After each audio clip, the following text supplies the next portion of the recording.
Kutubdia channel পাড়ি দিলেন ১৫ জন সাঁতারু। বাংলাদেশ ওপেন ওয়াটার সুইমিং নামক সংগঠনের উদ্যোগে অনন্য অভিজ্ঞতা সাক্ষী হন তারা।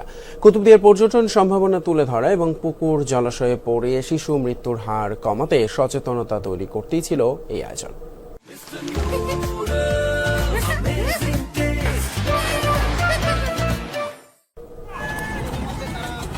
সকাল ১১টা ৪৫ কক্সবাজারের পেকুয়া মগনামা থেকে কুতুবদিয়ার উদ্দেশ্যে সাঁতার শুরু করেন ১৫ সাঁতারু।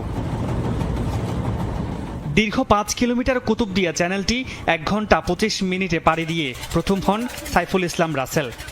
দ্বীপে এসে আসলে ল্যান্ড করা এটা আসলে আনন্দের, কারণ আমাদের দেশে এরকম অসংখ্য দ্বীপ আছে।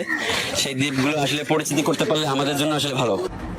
প্রতিযোগীদের মধ্যে কেউ কেউ এর আগে বাংলা চ্যানেল পাড়ি দিলেও কুতুবদিয়া চ্যানেলে সাঁতার এই প্রথম। এবারে লাইফে প্রথম, আমি লাইফে ফার্স্ট সমুদ্র জয় করার জন্য প্রস্তুত হই আর কি। সবার যেহেতু ভালো প্রস্তুতি ছিল, এই জন্য আলহামদুলিল্লাহ কারোই তেমন কোনো আশা করি সমস্যা হবে না। ২০২৪ সালে আমার মেঘনা ক্রস করেছি, এটা হচ্ছে তৃতীয়তম লং ডিস্টেন্সের মধ্যে।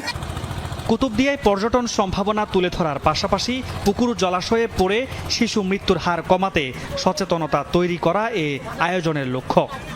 শিশু মৃত্যুর হার যেটা পুকুর ডুবের একটা গেছে, এটা কমে যাবে বলে মনে করি। এই চ্যানেলটাকে জাতির সামনে ট্যুরিজমের অনুষঙ্গ হিসাবে প্রমোট করা, যাতে সবাই এই বিষয়টি জানে। আমরা যারা উপকূলীয় অঞ্চলে বসবাস করি, আমাদের জন্য বেশি প্রয়োজন। আমাদের মূল উদ্দেশ্য হচ্ছে যে বাসীকে সচেতন করা এবং সুইমিংটাকে প্রমোট করার জন্য আসলে পাহাড় থেকে .com।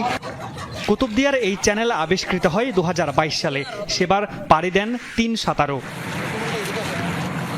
মামুন রশিদ, অভি, যমুনা নিউজ।